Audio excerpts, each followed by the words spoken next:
इसमें पूछा गया है कि the drug that should be use for prophylaxis, okay, prophylaxis of close contact of a person suffering from meningococcal meningitis. ठीक है, मेनिंजोकोकल मेनिंजाइटिस में के बारे में कौन से ड्रग जो होता है वो यूज़ किया जाता है प्रोफाइलैक्सिस के लिए। ओके, रिफेम्पिसिन दिया, डैप्सन दिया, एरिथ्रोमाइसिन एंड अमीकासिन। हम पढ़ते हैं मेनिंजोकोकल मेनिंजाइटिस। मेनिंजोकोकल मेनिंजाइटिस का जो पेशेंट होता है उसके ट्रीटमेंट के लिए हम दो मेथड यूज़ करते हैं। एक तो डिफिनेटिव ट्रीटमेंट जो होता है वो पेनिसिलिन जी से करते हैं। एम्पेरिकल ट्रीटमेंट मतलब तुक्का मार मेथड, इसमें सेफ्ट्राइक्सिन का यूज़ करते हैं।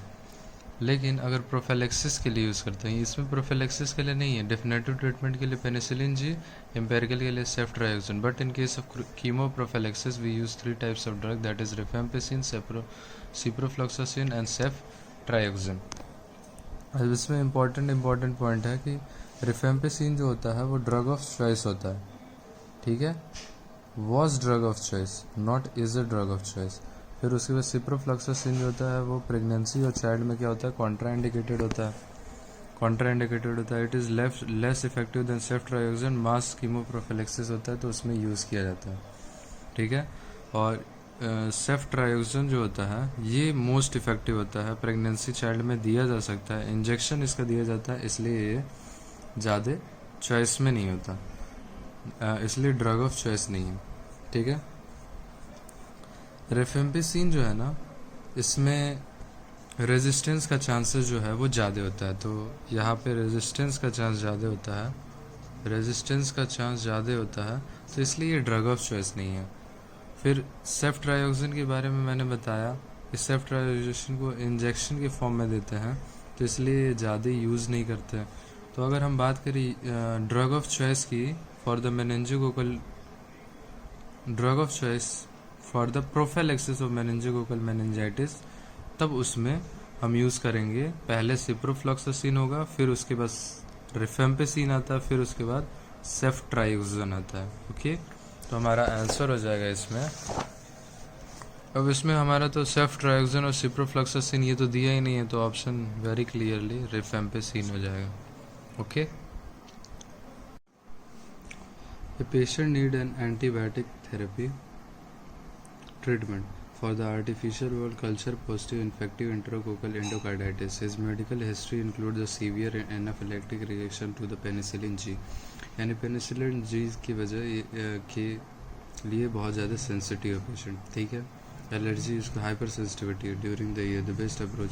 तो देखो सबसे पहला ऑप्शन हम यहाँ पे एलिमिनेट करना चाहेंगे कि पेनिसिलिन जी के अगेंस्ट जो है वो हाइपर सेंसिटिविटी है इसको, तो जाहिर सी बात है कि मोनोबैक्टीरियम को छोड़ के बाकी सबके अगेंस्ट इसको क्रॉस एलर्जी देखने को मिलेगा। तो यानी एमॉक्सिसिलिन ये भी पेनिसिलिन है, तो इसके ये भी नहीं ऑप्शन होगा क्योंकि इसके अगेंस्ट भी एलर्जी देखने को मिलेगा, और सेफाजोलिन इसके अगेंस्ट भी एलर्जी देखने को। अब एजिट्रोनाम और वैंकोमाइसिन ये दोनों ऑप्शन में बढ़ता है। इसको अगर रूल आउट करना है तो हम ऐसे देखेंगे कि वैंकोमाइसिन जो होता है वो एंट्रोकोकल एंडोकार्डाइटिस में यूज़ होता है, एंट्रोकोकल इन्फेक्शन जो होता है उसमें यूज़ होता है वैंकोमाइसिन। तो ऑप्शन में तो ये कट गया, तो यानी आंसर जो हो गया वो वैंकोमाइसिन हो जाता है। अब drug of choice for vancomycin resistant staph aureus and vancomycin resistance enterococcus फिकालिस।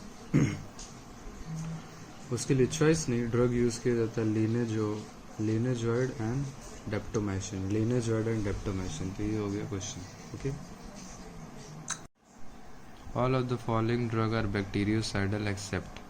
Bacteriocidal drug हमें बताना है, तो बैक्टीरियोसाइडल ड्रग जो होते हैं जितने भी हमने, बैक्टीरियोसाइडल ड्रग जो होते हैं वो मोस्टली प्रोटीन सिंथेसिस इनहिबिटर होते हैं।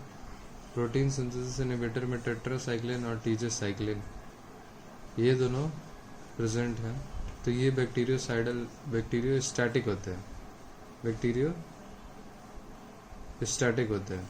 लेकिन इसमें अमीनोग्लाइकोसाइड होता है वो बैक्टीरियोसाइडल होता है। तो हमसे पूछा गया है कि कौन सा बैक्टीरियोसाइडल नहीं है, तो टीजेसाइक्लिन जो कि प्रोटीन सिंथेसिस इनहिबिटर है तो ये नहीं है। बाकी आइसोनियाजाइड, डेप्टोमाइसिन और सिप्रोफ्लॉक्सासिन ये सारे बैक्टीरियोसाइडल हैं। तो आंसर जो हो जाएगा वो टीजेसाइक्लिन हो जाएगा। टीजेसाइक्लिन के बारे में अगर बताएं तो ग्लाइसिसाइक्लिन्स में आता है, ठीक है, ग्लाइसिसाइक्लिन्स में आता है, और इसका मैकेनिज्म ऑफ एक्शन जो होता है वो टेट्रासाइक्लिन के थोड़ा सा सिमिलर होता है, ठीक है। Okay, select the antimicrobial agent that can be used to treat both MRSA and VRSA. It is a single one liner question, तो इसके लिए हमें याद करना पड़ेगा, इसमें कोई कॉन्सेप्ट नहीं है। इसका आंसर जो है वो लिनेजोलाइड है, लेकिन कुछ बातें मैं बताना चाहूँगा। देखो, वैंकोमाइसिन जो होता है, वैंकोमाइसिन के बारे में बात करें तो वैंकोमाइसिन जो होता है एक ग्लाइकोपेप्टाइड है। याद रखना है रेड मैन सिंड्रोम करता है, जो कि रिलीज करता है histamine. Blue man syndrome cause करता है एम्यूडेरॉन, ठीक है। वैंकोमाइसिन का side effect nephrotoxic, ototoxic, pseudomonas के अगेंस्ट इफेक्टिव नहीं होता। MRSA के लिए drug of choice, pseudomembrane colitis के लिए drug of choice, and enterococcal infection के लिए यूज़ होता है, not a drug of choice है। यहाँ पे लिनेजोलाइड जो है,